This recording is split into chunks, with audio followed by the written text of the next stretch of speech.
This gun was built in Patam, though its full historical name is Seb'xArmedCafé.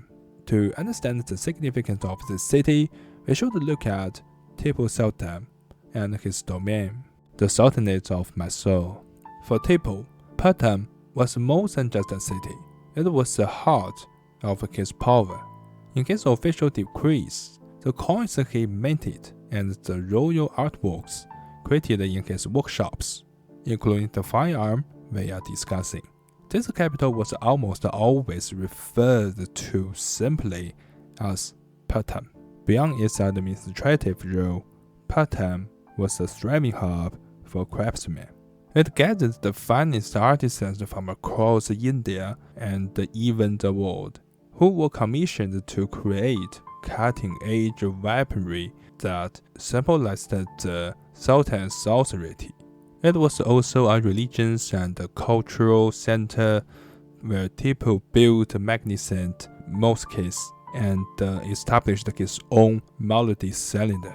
Originally, the kingdom of Mysore was ruled by the Wadier dynasty, but in the mid-18th century, Tipu's father, Hyder Ali, seized power through his military brilliance. Under Tipu's reign from 1782 to 1799, the state evolved into a highly centralized sultanate, which he called the Sultanate-e-Quddadid.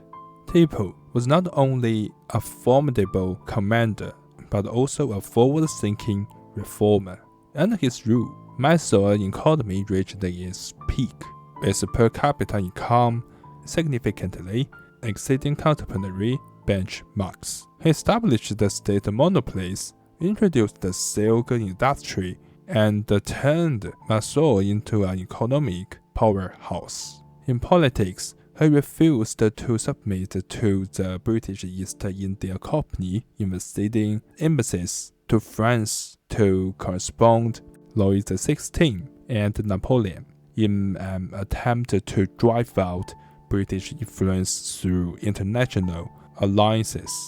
Militarily, Tipu Sultan led his craftsmen to develop early iron-cased rockets. These Mysore rockets caused heavy casualties among British forces in conflicts like the Battle of Pollilore. Today, some even believe this technology laid the groundwork for modern rocket science after the British brought it back to Europe. While that view might be slightly exaggerated, it highlights how Tipu was a leader who pushed his kingdom toward progress. However, after 4 brutal Anglo-Mysore wars, Tipu Sultan fell in 1799 while defending his capital against the combined forces of the British, the Mysore Empire, and the Nizam of Hyderabad.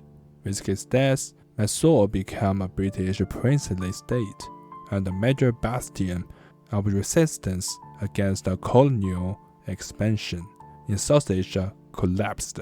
Today, his mausoleum, the Garbas, still stands in Seb'xArmedCafé, serving as the final witness to that heroic era.